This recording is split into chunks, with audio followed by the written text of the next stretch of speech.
Somebody said something about you that isn't true. And every cell in your body wants to say, that is not what happened. Do not do that. Here's what you say instead, okay?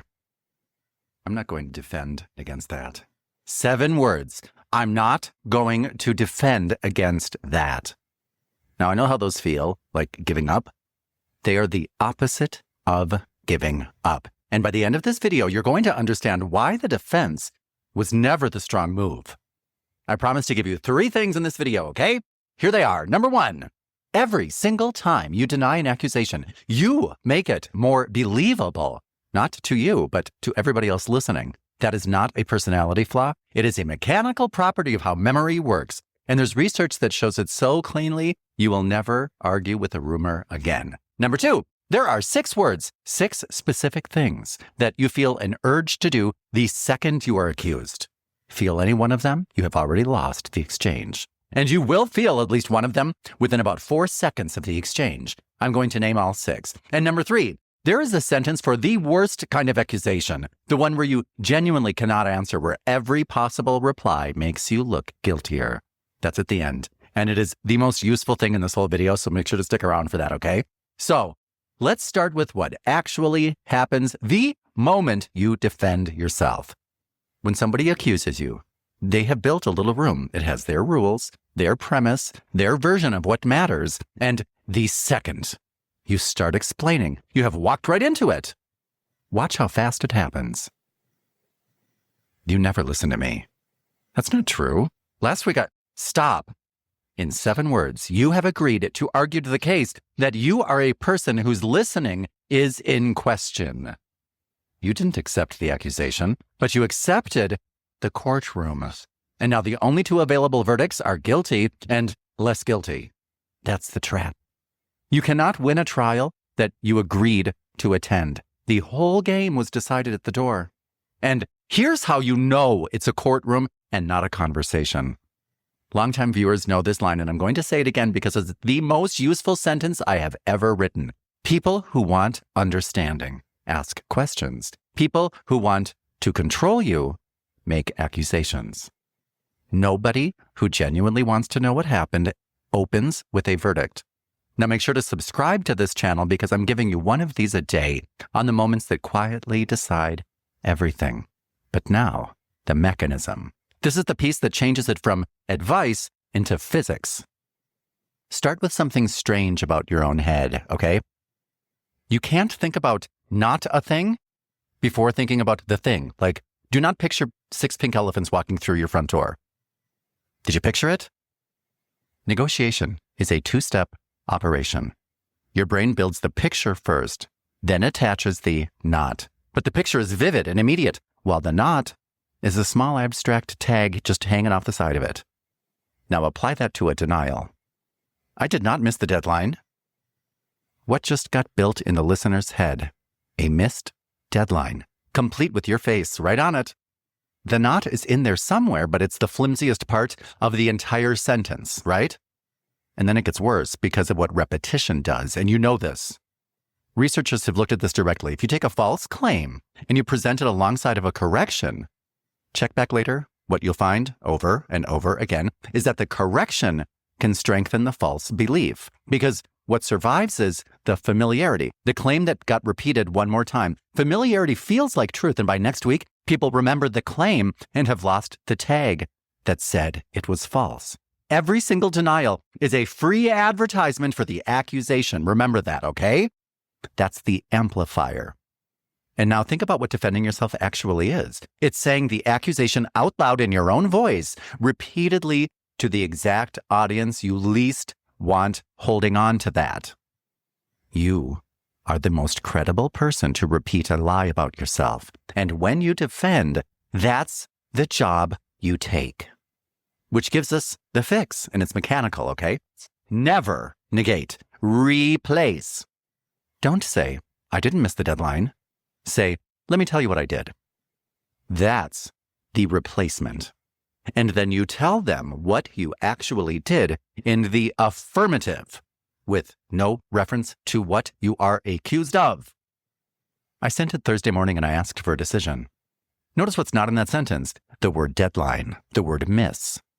Nothing for anyone to hold on to. You have replaced the picture instead of arguing with it. This is the single most useful habit in this video, and it costs you nothing.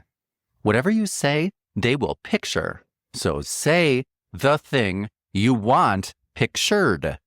All right? Now 6 words. These are the 6 urges, and they are all the same urge. They're just wearing different costumes. All right? Explain, justify, defend, prove, persuade, convince.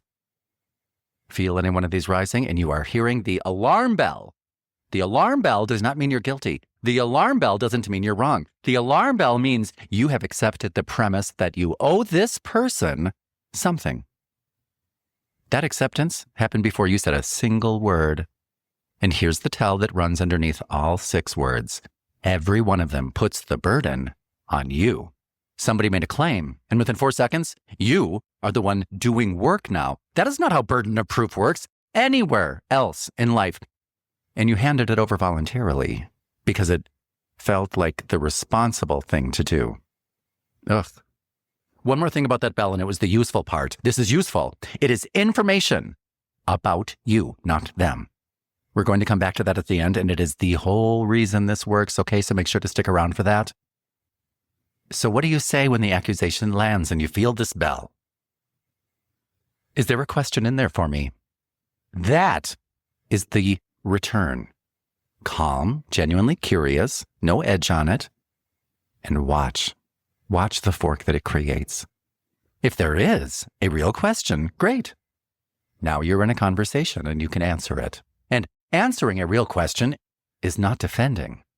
If there isn't one, and there usually is not, they have to either produce one or stand there having just announced to everyone that they came to deliver a verdict. You didn't accuse them of anything. You asked a polite question, and you handed the burden straight back to where it started and where it belongs. Now, this is the honest part because I've taught this for more than 30 years, and I know exactly what happens next. You agree with all of it. Then on Wednesday, somebody says something untrue about you, and that's not what happened. Comes out of your mouth before you have even finished hearing the sentence because it isn't a belief. It is a reflex laid down over decades, fired by threat. And it moves faster than your opinion about it does. So you interpret the reflex once out loud where it's free. So tonight, do this. If you have my course, use it. Inside the course, there's a practice partner. Type the actual accusation, the real one. If you don't have the course, just write down the real accusation, the thing that the person actually said to you, the one that you've been rehearsing rebuttals to in the shower, you know that one? And say your response without defending. And the first couple times the rebuttal might come out anyway, that's the reflex. Now you've seen it. Somewhere around the 5th rep, I'm not going to defend myself against that, will arrive instead. And it stops feeling like surrender and starts feeling like the floor under your feet. The whole system is in there. All 30 situations. The link is below. But this is the quick one. It's the one you're going to use the most. All right? This is also from the course. You're so difficult. You're too emotional. You know, everybody's noticed. You always do this. Notice there's no Tuesday. There's no moment. There's no behavior there. That is what's called the fog. The reason you can never win against it is because there is nothing in it to be wrong about. You can't disprove a cloud, so you don't even try. You make the fog identify itself. What specifically are you referring to? 9 times out of 10, there is no answer because nobody chooses fog when they have facts. Fog is what people use when they have nothing, which means the fog itself is a confession. Now, there's just one thing. In the comments, tell me the accusation that you are still defending yourself against. Not the whole story, just the one sentence, the one that you're still arguing with in your head, even if it's been years. I read all of these comments, and I want you to notice something as you type it. You're about to defend yourself against it one more time, right there in the comments box. Watch the urge show up. That's the bell. Go on. Now, something even subtler, and once you see it, you'll see it everywhere. Answering a question accepts the question. Why do you always take it so personally? The second you answer, even if it's a brilliant answer, even if it's a great reason, you have agreed that you always take it personally. And now you're just discussing the causes. Don't you think you overreacted? Answer either way, and you've accepted there was a reaction to be over.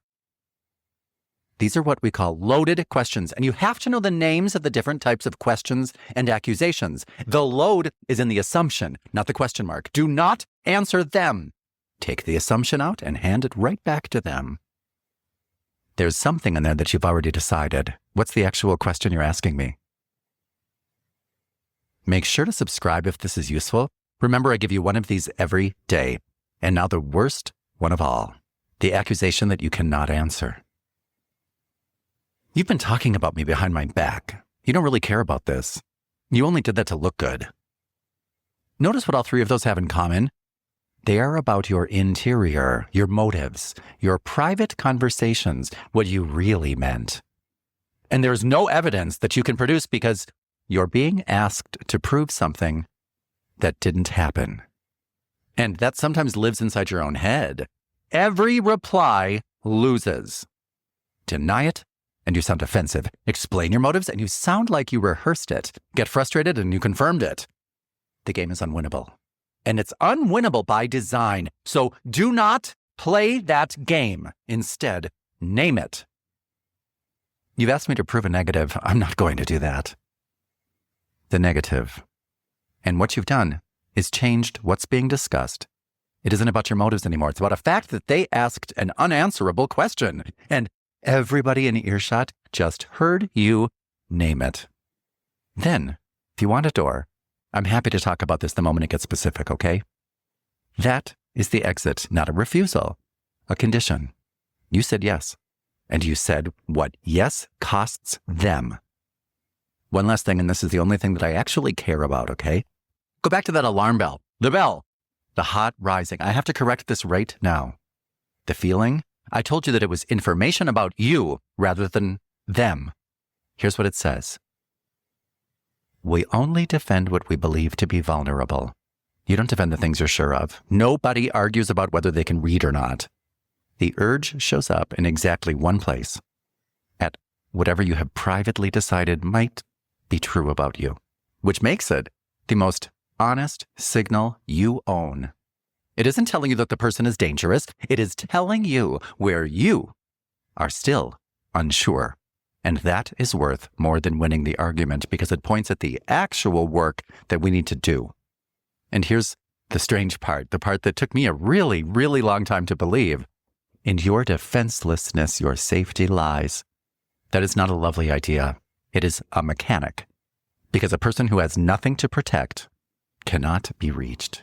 There's no handle on them. And everybody in the room can see that. That's what people mean when they say that somebody has presence. That's all presence ever has been, not confidence, not volume. Just somebody who isn't holding anything up in front of themselves. The person who's accusing you isn't fighting you. They're fighting themselves out loud, and they just borrowed your name to do it in front of you. You can see that clearly and still not pick up what they handed you. It's not yours to carry. You were never on trial. You just kept showing up to court. The keys were always yours. So the next time somebody says something that isn't true, I'm not going to defend myself against that. Let me tell you what I did. Is there a question in there for me? You've asked me to prove a negative. I'm not going to do that. I'm happy to talk about this the moment it gets specific. Never negate. Replace. Never answer a loaded question. And when that bell rings, listen. Just listen to what it's telling you about you. Do the drills tonight, okay? 4 minutes out loud with the real accusation. Practice it where it's free and use it where it's expensive. The link for the course is below. Check it out if you like this, and you'll like it. If this is something that resonates with you, you will love it. I'm Dan O'Connor, and somebody reading this or listening to this has been arguing with the same sentence for 11 years. Put it down and stop defending yourself. Instead, start loving yourself. You deserve that. I'll see you in the next one, okay?